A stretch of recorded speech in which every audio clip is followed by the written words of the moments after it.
இரட்டை இலை சின்னம் மற்றும் பொதுச் செயலாளர் தேர்வு தொடர்பாக தலைமை தேர்தல் ஆணையத்தில் விசாரணை நடைபெற்று வருகிறது. இது தொடர்பான விவரங்களை அங்கிருக்கும் நமது செய்தியாளர் கணபதியிடம் கேட்கலாம். கணபதி, இந்த இரட்டை இலை சின்னம் தொடர்பாக தேர்தல் ஆணையத்தில் நடைபெற்று வரும் விசாரணை தற்போது எந்த நிலையில் இருக்கு?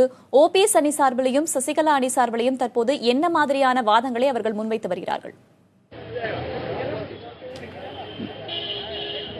இன்று விசாரணை தொடங்கியவுடனேயே முதல் கட்டமாக ஓபிஎஸ் அணிக்குத்தான் தனது வாதங்களை முன்னெடுத்து வைப்பதற்கான வாய்ப்பு அளிக்கப்பட்டது. ஆகவே ஓபிஎஸ் அணி சார்பாக வழக்கறிஞர் வைத்தியநாதன் தனது வாதங்களை எடுத்து வைத்தார். அப்போது ஒரு முக்கியமான விஷயத்தை அவர் குறிப்பிட்டதாக தேர்தல் ஆணைய அதிகாரிகள் சொல்கிறார்கள். அது என்னவென்றால், வி.கே. சசிகலா ஏற்கனவே ஊழல் வழக்கிலே தண்டனை பெற்று சிறையில் இருக்கிறார். அவர் தேர்தலிலே போட்டியிடக்கூட முடியாது. அப்படிப்பட்ட சூழ்நிலையில் இருக்கும் ஒருவர் ஒரு வேட்பாளருக்கு இரட்டை இலை சின்னம், அதாவது இந்த கட்சியின் சின்னம் அளிக்கப்படலாம் என்பதை முடிவு செய்யக்கூடிய சூழ்நிலையில் எப்படி இருக்க முடியும்? இது மாக்கரி ஆஃப் டெமோக்ரஸி, அதாவது ஜனநாயகத்தை எள்ளி நகையாடுவது போல இருக்கிறது என்ற கருத்தை வழக்கறிஞர் வைத்தியநாதன் குறிப்பிட்டார். இதைத் தொடர்ந்து அவர் மேலும் பல வாதங்களை எடுத்து வைத்து ஓபிஎஸ் தரப்பின் கட்டுப்பாட்டில் தான் இரட்டை இலை சின்னம் இருக்க வேண்டும் என்பதை வலியுறுத்தினார்.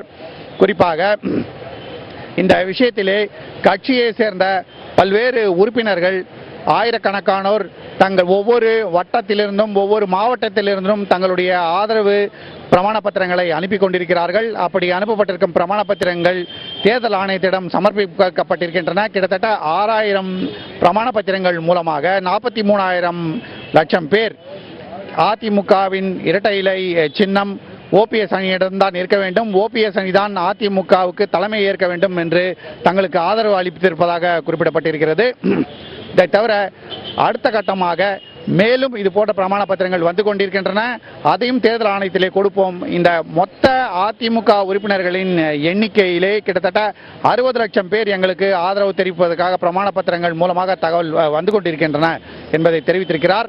சி.எஸ். வைத்தியநாதன் தனது வாதங்களை முடித்துக் கொண்ட பின் அடுத்தபடியாக தற்போது ஓபிஎஸ் அணி சார்பிலே குரு கிருஷ்ணகுமார் தனது வாதங்களை எடுத்து வைத்துக் கொண்டிருக்கிறார். அதே போலவே இந்த குழு சார்பாக ஆஜராகும் இன்னொரு வழக்கறிஞரான மனோஜ் பாண்டியனும் தனது கருத்துக்களை எடுத்து வைப்பார் என்றும், அதன் பிறகு சசிகலா தரப்பிலிருந்து வழக்கறிஞர்கள் தங்களுடைய வாதங்களை எடுத்து வைப்பார்கள் என்றும் சொல்லப்படுகிறது. தேர்தல் அதிகாரிகள் சொல்வது என்னவென்றால், சசிகலா ஆதரவு குழு சார்பாக ஆஜராகி இருக்கும் மூத்த வழக்கறிஞர்களான சல்மான் குர்ஷித் மற்றும் வீரப்ப மொய்லி தங்களுடைய வாதங்களை எடுத்து வைப்பார்கள். 2 பேருமே முன்னாள் மத்திய அமைச்சர்கள், காங்கிரஸ் கட்சியை சேர்ந்தவர்கள். இதைத் தவிர அரிமா சுந்தரம் மற்றும் மோகன் பராசரன் ஆகியோரும் தங்களுடைய வாதங்களை எடுத்து வைப்பார்கள்.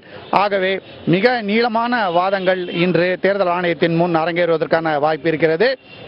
இவர்களுடைய வாதங்களுக்கு பிறகு எதிர்த்தரப்பு தன்னுடைய பதில் வாதங்களையும் எடுத்து வைக்கும் என்று தேர்தல் ஆணைய அதிகாரிகள் சொல்கிறார்கள்.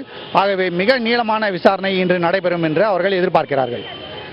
கணபதி, மிக நீளமான விசாரணை நடைபெறுவதற்கான வாய்ப்பு இருக்கு அப்படின்னு நீங்க குறிப்பிட்டிருக்கீங்க. இந்த விசாரணையை தாண்டி இருதரப்பிலும் இருந்தும் அதிமுகவின் இருதரப்பிலிருந்தும் முக்கியமான சட்டமன்ற உறுப்பினர்கள், அமைச்சர்கள் யாராவது டெல்லியில முகாமிட்டிருக்காங்களா? இந்த நீளமான விசாரணை நடைபெறும் சொல்லியிருக்கீங்க. அப்போ ஒருவேளை இந்த இரட்டை இலை சின்னம் விவகாரம் தொடர்பா தேர்தல் ஆணையத்தின் தீர்ப்பு எப்ப வெளிவரக்குண்டான வாய்ப்பு இருக்கு?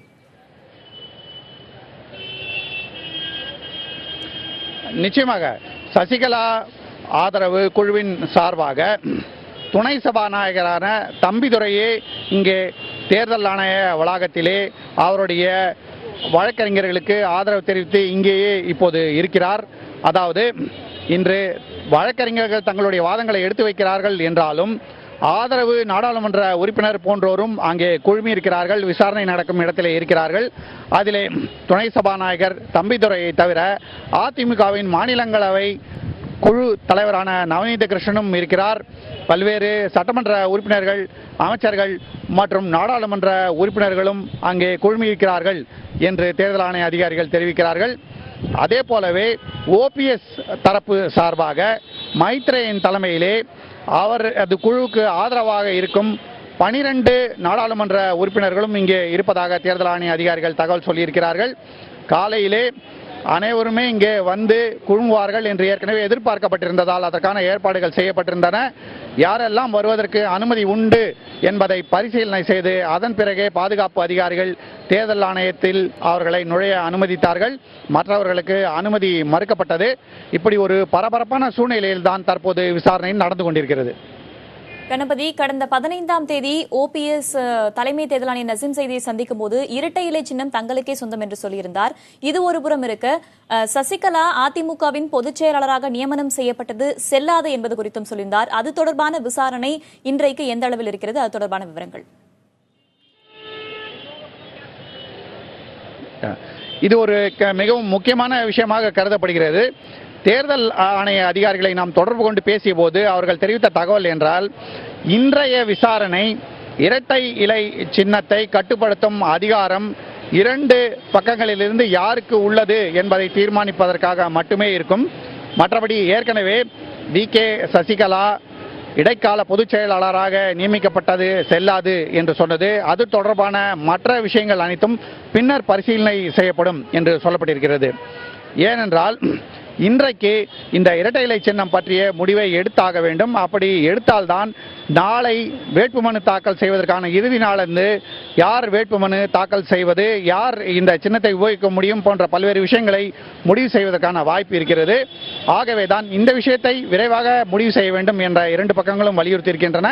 ஆகவே தேர்தல் ஆணையமும் இந்த விஷயத்தை எடுத்துக்கொண்டு இன்று அதற்கான முடிவை தேடுவதற்கான வேலையில் இறங்கியிருக்கிறார்கள்.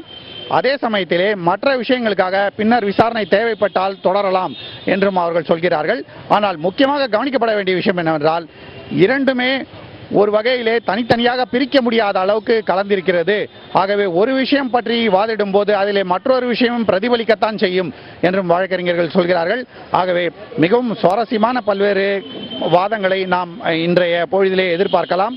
தேர்தல் ஆணையத்தின் முன் இந்த வாதங்கள் எல்லாம் எடுத்து வைக்கப்படும் போது அவற்றை பரிசீலித்து இறுதியாக இரட்டை இலை சின்னத்தை யார் கட்டுப்படுத்த முடியும், 2 பக்கங்களிலும் இருந்து வரும் வாதங்களின் அடிப்படையிலே அது OPS குழும வேட்பாளருக்கு செல்ல வேண்டுமா அல்லது சசிகலா குழுவின் வேட்பாளருக்கு செல்ல வேண்டுமா என்பதை முடிவு செய்ய வேண்டிய சூழ்நிலையில் தேர்தல் ஆணையம் இருக்கிறது.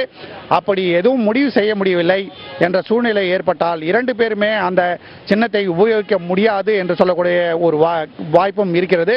தேர்தல் ஆணையம் எத்தகைய முடிவை எடுக்கும் என்பதைத்தான் எல்லோரும் இப்போது சுவாரஸ்யமாக மிகவும் விறுவிறுப்பான இந்த விசாரணையிலேயே கவனித்துக் கொண்டிருக்கிறார்கள்.